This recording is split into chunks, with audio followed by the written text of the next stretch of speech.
Hello and welcome to the Thinking Cap Solutions podcast. Mickey, they said we'd never make it episode 5. Woo! Do we get a trophy? I think a gold star could absolutely be in line.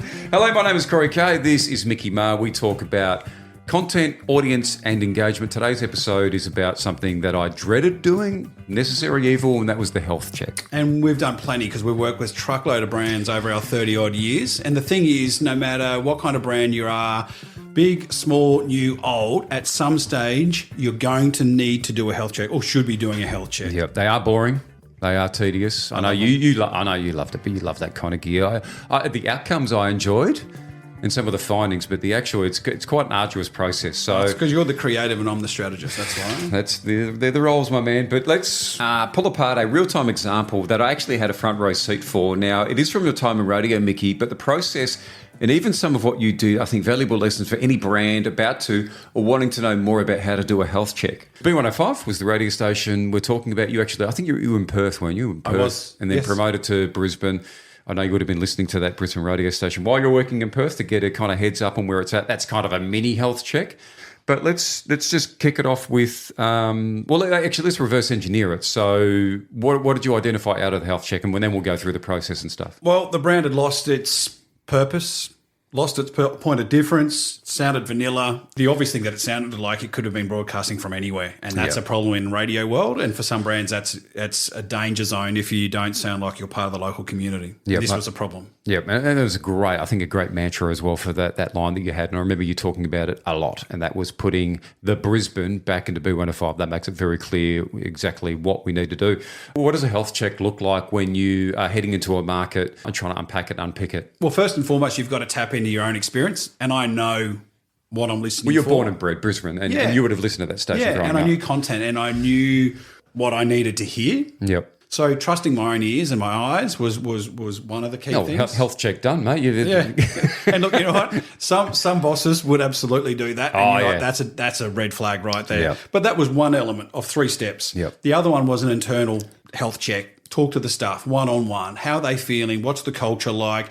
What do they understand the purpose of the brand to be? Where do they see the opportunity and see if it aligns with mine? And if it doesn't, that's okay because we're going to correct that. But just to get a pulse check. Then the third one is the external, and most important because that's our audience. Without an audience, we are nothing. So what are they saying and feeling or not saying about the brand? And just on your point around the staff, I think that for any business or brand, that's such an easy place to start, and that's to talk to the staff who are potentially probably going to know your audience a bit better than you, depending on your leadership or what role you play in the business if they're front of house.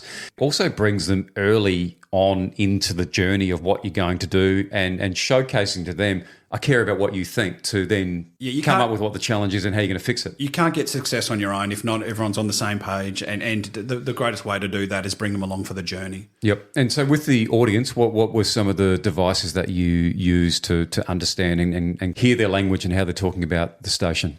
Invested in market research, so to look at quantitative and qualitative research. So some of that's about the data. So that's massive amount of people, like that's 100, 200, 300 people. Yeah. Yep. Yes, and getting granular on the information. Some of it's picking up on themes and those kind of things around the brand. Focus groups, which is a bit more micro, and getting only half a dozen people in a boardroom with me, and I can invest time asking them a whole bunch of questions there to pick up on themes of what they're saying or what they're not saying. So the paid research, not everyone would be able to do that, but if you do have the budget to do it, it can give you some great analytics. So those audience advisory boards, just give me an insight into, because this is obviously you're talking one-on-one with the 10 people in there. What was the uncovery there? It was scary. I didn't love what I heard, but it aligned with my ears were telling me, we've got a problem here. What'd they say? It was all historical. The audience wasn't talking about us in current terms about, I love what you're doing here and I love that you do this and I love that you do that. It was more around, I love when you used to do this and I love when you used to do that. The great thing about a powerful brand that was B105, it buys you some equity, but that only lasts a short period. So we need to go, how can we get them talking about us right now? And that was about putting the Brisbane back into B105. All right, so what are the next steps? Well, you've got to build your strategy, which is the how.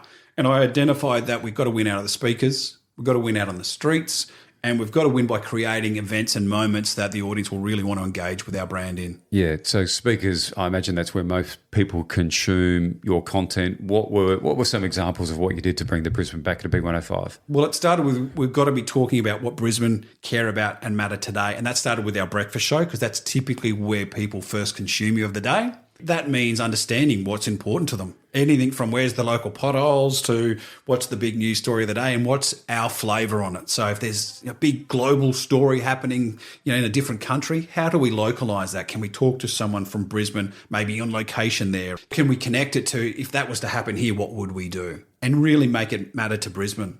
So from what Brisbane's talking about to what can we create to get Brisbane talking about us? We were focused too much on what we wanted to do because we would have fun doing it as opposed to, does it really matter to Brisbane? Were they really going to give a shit? And we had to focus on that. So one of the elements that we created was these things called the B105 Suburban Song. We had a fantastic comedian on the show. In fact, he's still there. Hyper creative, hyper funny, plays a musical instrument. So we thought, why don't we create a suburban song of different suburbs around Brisbane? And he has to write it and perform it every week. They're a point of difference because our competitors couldn't do anything like it.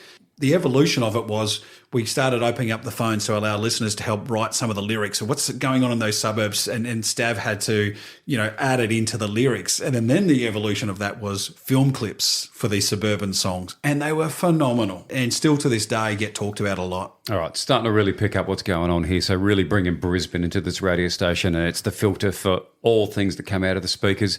How did that translate to the campaigning that you did around the streets? How did you own those? We had to dominate them, right? So one of them was our promotional cars.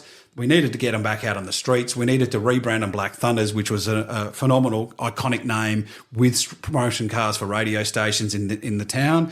And then the other one was we wanted to create a new experience, a new event for audiences, and these things called the B105 pop-up shows. First of its kind, anywhere that we could see in the world. So shipping container converted to an outside broadcasting studio, experiences for our audience to come down and not just get something for free and then nick off, come down, get stuff for free, interact and engage. We had live music. We had free yoga. We had food trucks that had healthy foods and juices and those kind of things. We had tables and bean bags for people to want to come and truly experience. So they were wowed when they saw it, wowed when they interacted with it, and talk about it when they left. First one where I think we got about 500 people, which we're pretty impressed with actually. I think we're high-fiving ourselves on that one. But they got to a stage where we're getting about 5,000 people per week.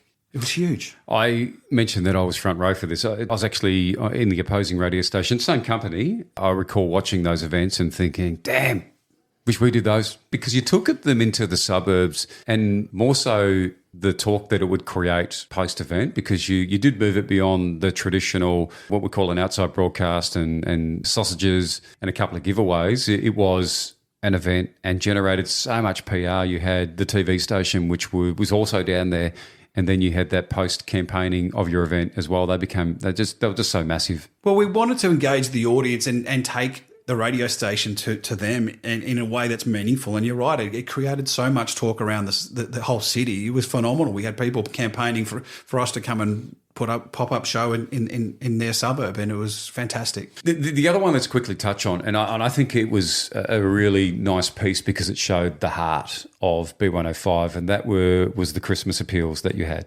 Yeah, so I brought them back after several years hiatus for a couple of reasons. One, our research was saying how important they were and historical they were as part of B105 and what they did for so many kids over many decades around Brisbane. The other reason was I was a new dad. My daughter was less than 6 months old, and it really hit home at me when I got back to Brisbane and was reading the research and talking to listeners around what they loved about B105 and we weren't doing that anymore. And I was thinking, what's the B105 Christmas appeal about? And so making sure that sick kids, if they ever need help, they get the best help possible. And I got to tell you, one of the most beautiful, emotive times is that last day of the B105 Christmas appeal where we broadcast live from the car park of the hospital and we're looking up to the kids' wards. It breaks your heart, but it also puts a smile on your face that these sick kids are looking down on you. They're so sick they can't leave the ward to come down and meet you. And they've got these signs up saying thank you, Merry Christmas, and it just brings it all home.